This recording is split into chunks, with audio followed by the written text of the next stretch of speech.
Pernah kepikiran gak sih gimana caranya sebuah sistem hukum yang usianya udah ribuan tahun bisa berurusan sama kekuasaan modern?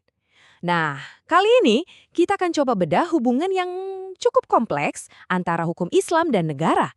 Kita juga bakal lihat apa sih yang bikin hukum ini beda banget dari tradisi hukum di Barat.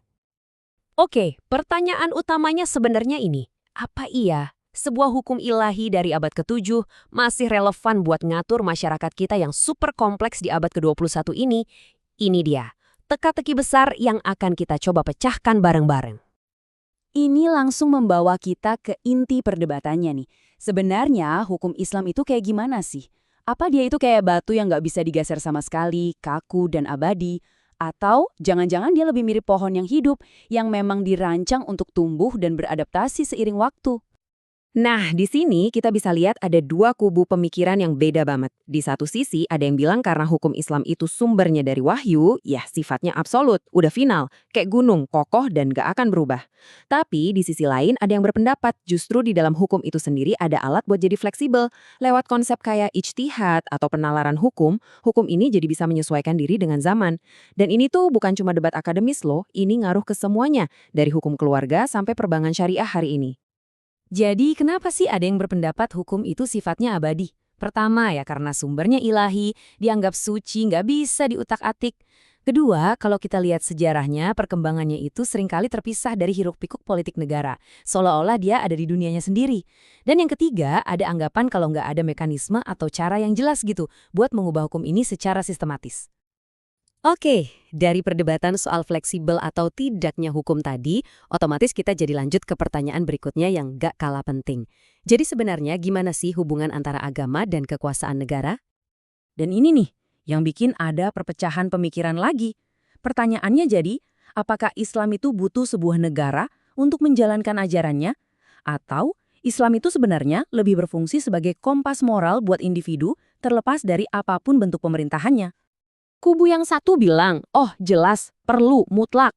Menurut mereka hal-hal penting kayak menegakkan keadilan atau jihad itu nggak mungkin bisa jalan tanpa adanya institusi dan kekuatan sebuah negara.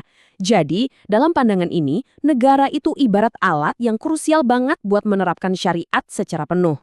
Tapi, argumen balasannya juga nggak kalah kuat.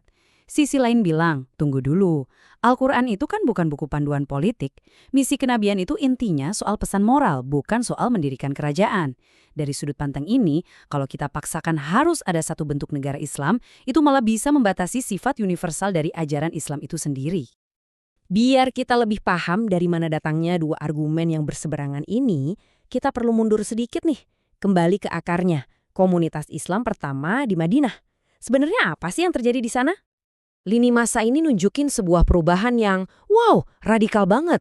Dari masyarakat Arab yang tadinya terpecah belah berdasarkan suku, turunnya wahyu di Mekah memulai sebuah gerakan baru.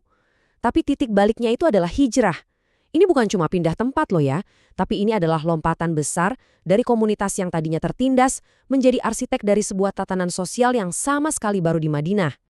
Dan coba deh lihat langkah-langkahnya itu praktis banget. Nabi itu nggak cuma berdakwah, tapi beliau juga membangun institusi. Masjid itu bukan cuma tempat ibadah, tapi juga pusat pemerintahan, kayak balai kota. Terus mempersaudarakan kaum muhajirin dan ansar, itu bukan sekedar simbol, tapi itu jadi jaring pengaman sosial yang nyata. Dan yang paling revolusioner, adanya perjanjian dengan komunitas non-muslim, ini yang jadi dasar buat sebuah negara yang pluralistik. Dan ini dia puncaknya, Piagam Madinah. Banyak banget yang menganggap ini sebagai konstitusi tertulis pertama dalam sejarah dunia. Kenapa? Karena ini sebuah terobosan. Piagam ini nggak cuma mengatur urusan umat muslim, tapi menciptakan kerangka hukum untuk semua komunitas yang ada di Madinah, termasuk komunitas Yahudi di bawah satu payung negara. Ini adalah cetak biru untuk konsep kewarganegaraan di negara multiagama. Oke, dengan dasar sejarah yang kuat tadi, sekarang kita siap nih buat membandingkan dua cetak biru hukum yang sangat berbeda, hukum Islam dan hukum Barat. Perbedaannya kelihatan jelas banget kan? Kalau hukum Islam akarnya ada di wahyu ilahi, hukum Barat itu tumbuh dari akal dan sejarah manusia. Nah, ini bikin cara berkembangnya pun jadi beda. Yang satu lewat interpretasi teks suci, yang satunya lagi lewat keputusan pengadilan atau pembuatan undang-undang. Dan mungkin yang paling penting, cakupan hukum Islam itu jauh lebih luas. Ini bukan cuma soal hukum publik, tapi juga panduan untuk seluruh aspek kehidupan, dari iman sampai etika. Nah, ingat kan tadi di awal kita ngomongin soal hukum yang fleksibel? Ini dia, mesin intelektual di baliknya, ijtihad.